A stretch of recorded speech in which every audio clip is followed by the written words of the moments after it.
Assalamualaikum warahmatullahi wabarakatuh. Salam kenal Dere Sudoyo, saking jurusan Agroteknologi, Fakultas Pertanian, Universitas Pembangunan Nasional Veteran Jawa Timur. Perkenalkan, nama saya Arisa Putra dari jurusan Proteksi Tanaman, Fakultas Pertanian, Universitas Lampung, yang selama 1 semester ke depan akan mengikuti kuliah kesuburan tanah di UPN Veteran Jawa Timur. Baik, dalam kesempatan kali ini kita akan melakukan 2 uji coba. Uji coba yang pertama itu kita akan melakukan perhitungan dan penetapan tekstur tanah.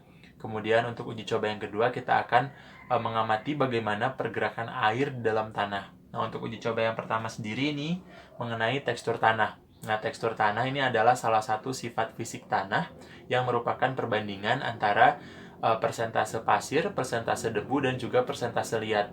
Nah, nanti kita akan melakukan uji cobanya dengan alat-alat yang sederhana dan juga cara yang sederhana, tetapi memang sebenarnya untuk uji yang lebih spesifik dan hasil yang lebih presisi itu harus dilakukan di lab begitu. Jadi ini untuk dasar saja bagaimana untuk kita mengetahui, untuk kita mengklasifikasikan tanah ke dalam 12 tekstur tanah berdasarkan segitiga tekstur begitu. Nanti kita akan coba lihat. Kemudian yang kedua, kita akan melihat bagaimana pergerakan air di dalam tanah ya. Jadi memang apabila kita menyiram tanah, apabila kita menyiram tanaman yang medianya berupa tanah, itu kan air selalu menyerap. Nah, nanti kita akan melihat bagaimana pergerakan air dalam tanah. Apakah tekstur tanah tersebut berpengaruh terhadap pergerakan air, apakah lebih cepat atau lebih lambat? Nanti kita akan lihat. Nah, untuk itu langsung aja kita lihat videonya. Baik, hal pertama yang harus kita lakukan tentunya adalah menyiapkan alat dan bahan. Di sini bahan utama yang kita perlukan adalah sampel tanah tentunya. Saya mengambil 3 sampel tanah dan saya beri nama A, B, dan C. Sampel tanah A ini saya ambil di halaman rumah, warnanya hitam. Nah, kemudian untuk yang B ini warnanya agak lebih terang, sedikit kecoklatan. Nah, untuk sampel yang B ini butirannya juga agak lebih besar. Ini saya ambil di perkebunan cengkeh. Jadi cengkeh adalah salah satu tanaman perkebunan selain kopi dan lada yang banyak dibudidayakan di Kabupaten Lampung Barat. Nah, orang-orang di sini percaya bahwa cengkeh ini lebih mudah hidup di tanah-tanah yang bertekstur agak liat. Nah, ini saya ambil sampelnya, kemudian saya ayak agar lebih halus. Untuk sampel tanah yang ketiga, saya beri nama sampel C. Nah, sampel tanah C ini warnanya jauh lebih terang daripada sampel tanah yang A. Ini saya ambil di pinggiran jalan di Desa Kubu Perahu, Kabupaten Lampung Barat. Nah, karena bongkahannya besar, jadi kita ayak. Nah, selain itu kita juga perlu alat dan bahan yang lain, seperti air. Kemudian kita perlu juga toples bekas makanan kemasan. Kemudian kita beri label A, B, dan C sesuai sampel tanah. Lalu kita juga memerlukan spidol dan juga penggaris atau mistar. Baik, cara kerjanya adalah pertama kita masukkan sampel tanah ke dalam toples.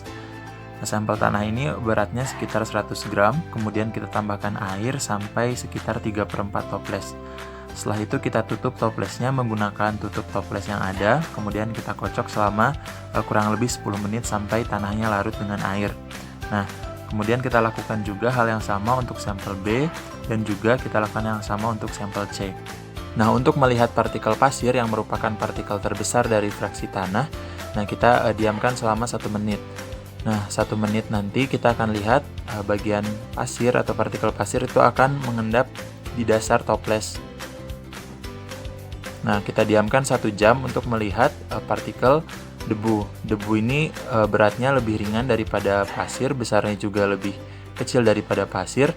Dia akan mengendap kedua setelah pasir. Yang bisa kita lihat ya partikel debunya. Kemudian untuk melihat partikel liat yang merupakan partikel terkecil, kita harus mendiamkannya selama 24 jam. Nah, setelah 24 jam kita bisa lihat partikel liatnya. Kemudian kita gunakan spidol untuk menandai bagian pasir, debu, dan juga liat, dan kita ukur menggunakan penggaris. Nah, nanti hasilnya kita catat dan kita gunakan di perhitungan menggunakan segitiga tekstur.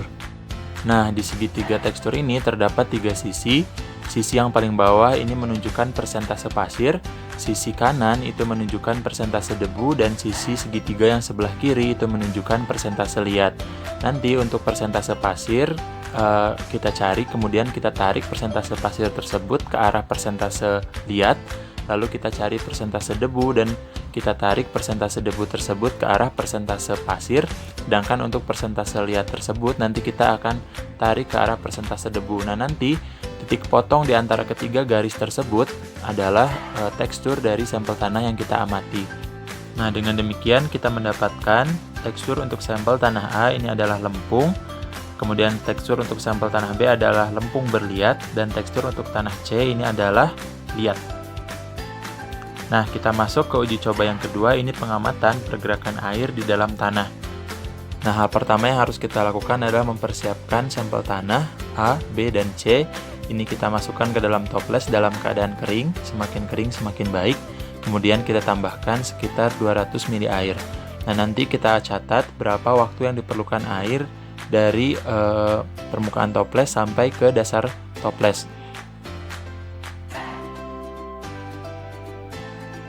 Setelah air sampai ke dasar toples, kita akan melakukan perhitungan. Nah, ini adalah cara untuk menghitung kecepatan aliran air dalam kolom tanah. Kita dapati bahwa untuk yang paling cepat adalah sampel B selama 1,083 cm per detik, sedangkan yang paling lambat adalah sampel C, yaitu 0,22 cm per detik. Sekian video dari saya, semoga bermanfaat dan kalian bisa mencobanya di rumah. Thank you for watching.